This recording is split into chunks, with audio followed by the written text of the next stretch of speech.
Oh, mate, why? Why make me do this, mate? Mate. Oh, my heart.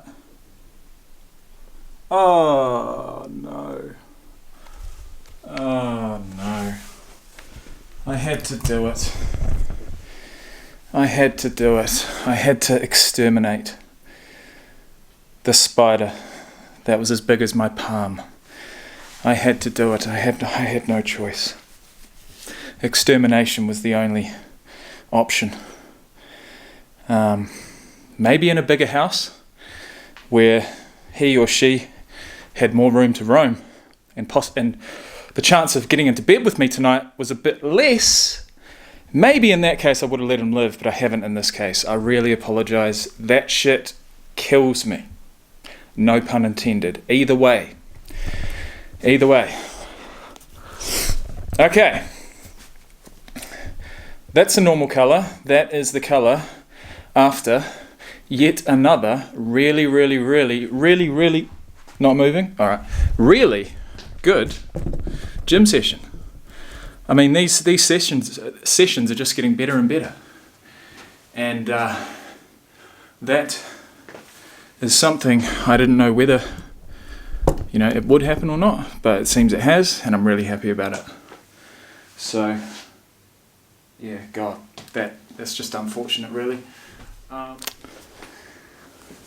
really just wish I hadn't have seen that spider. It's really dampened my spirits after what was yet another really productive workout. That's the word I'm going to use, because it was 10 Ks on the feet, an hour's worth of weights, and another day done and dusted. It's not quite dark, but it's almost there. Another trigger, daytime. Once it gets to nighttime and I haven't had a single drink, the cravings, or the thoughts at least, the cycle of thoughts around alcohol, around the use of alcohol, diminish. And so, here we are, 2 weeks in, and all I am doing on a day-to-day basis is waking up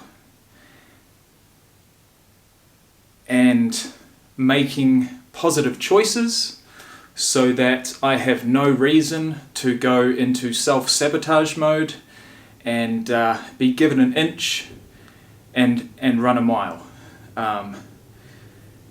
As far as making one bad decision and feeling like the last 2 weeks have been for nothing, and then snowballing that one bad decision into drinking alcohol. Sorry guys, my heart rate is still up at 120 beats per minute.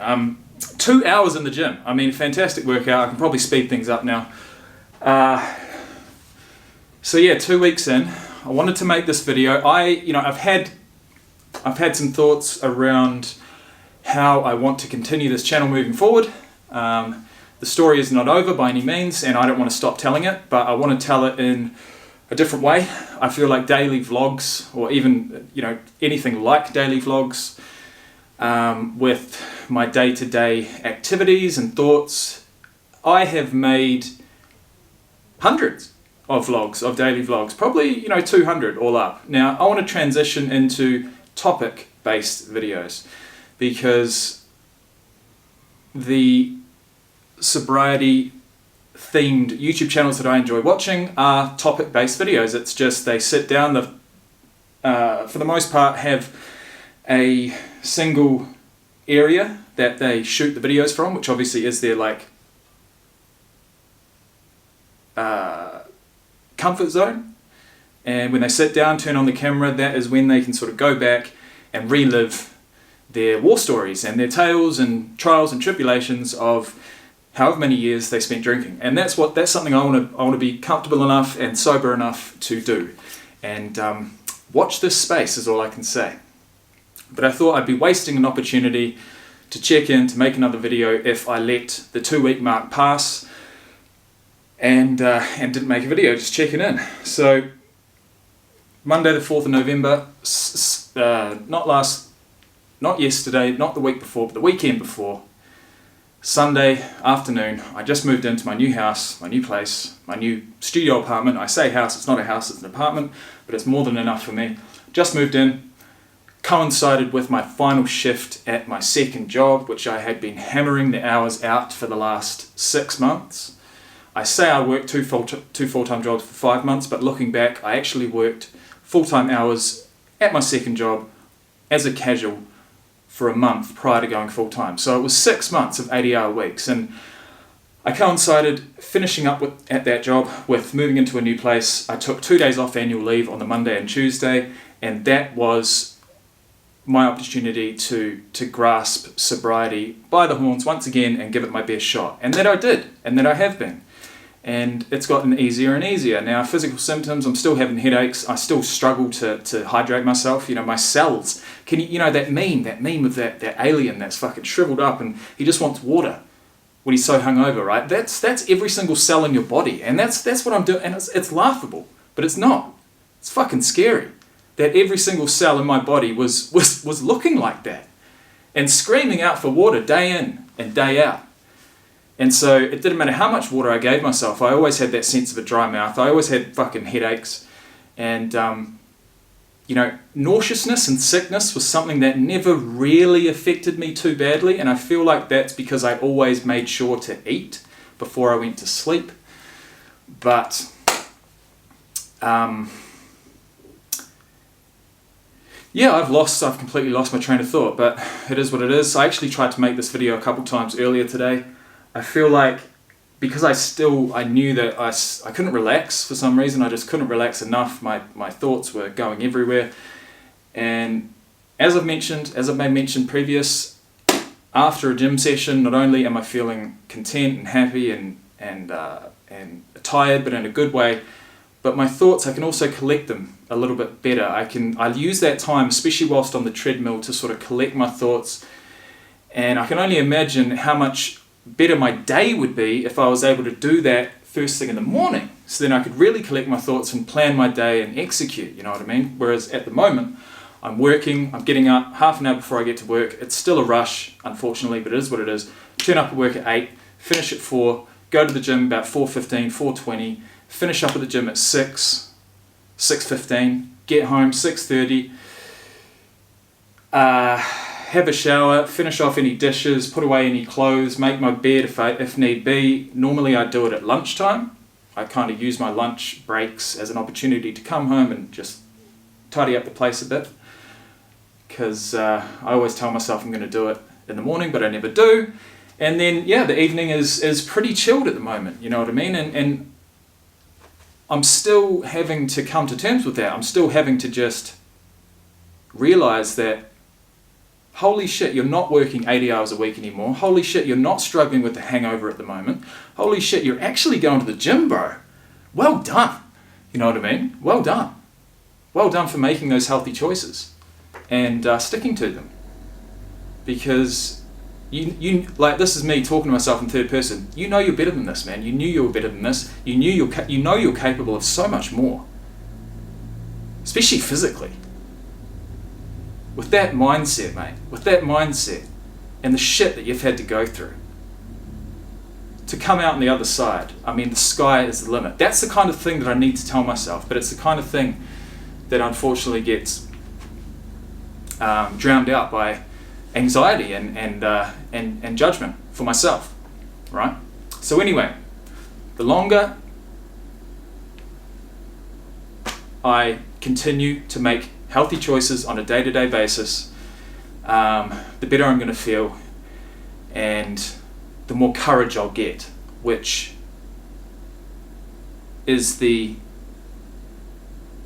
cure to anxiety. And I just thought of that on the treadmill today. Courage is the cure to anxiety, right? Connection is the cure to addiction. Oh shit, I've lost it. Look, we won't go there. But shit. How can you not feel good after really pushing yourself in the gym? And the reason I'm feeling really good is not because of what I've done today. It's the fact that I've got 100% faith in the fact that all of this will culminate in a massive achievement early next year when I complete my first ever 100-kilometer trail ultramarathon. That is the goal, that's the tangible that I've got in my mind, and that's what I'm going to be pushing for. So every time I go in the gym, if I'm not feeling the weights and I just want to go for a run, or just want to go on the bike, or just want to do cardio, I'm going to allow myself to do that, because at the end of the day, my goals are actually around cardio-based competition. Certainly not strongman, certainly not weightlifting.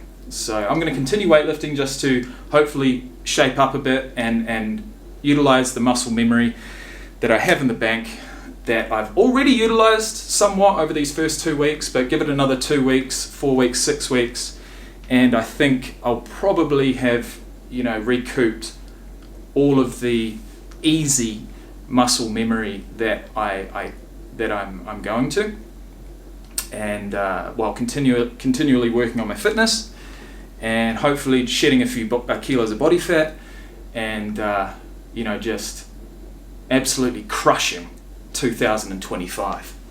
Absolutely crushing it. Who's going to stop me?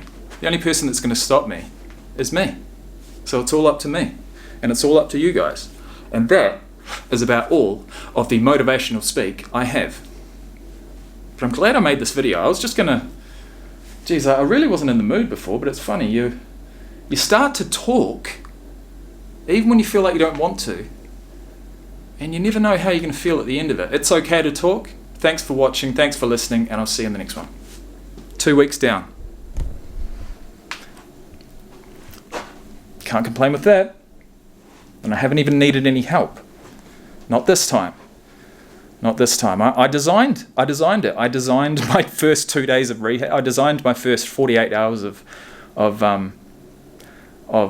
detox, because it was almost like I'd moved into a hotel room and I didn't have to work, and I got fucking Uber Eats for the first time in like years, and I just really relaxed and gave myself that opportunity to chill and have a bit of R&R, especially on those first couple of days. So I'd recommend the same, but everyone's different. Not everyone will have that opportunity, but if you can organize something like that just to ease yourself into it, then wouldn't be a bad idea.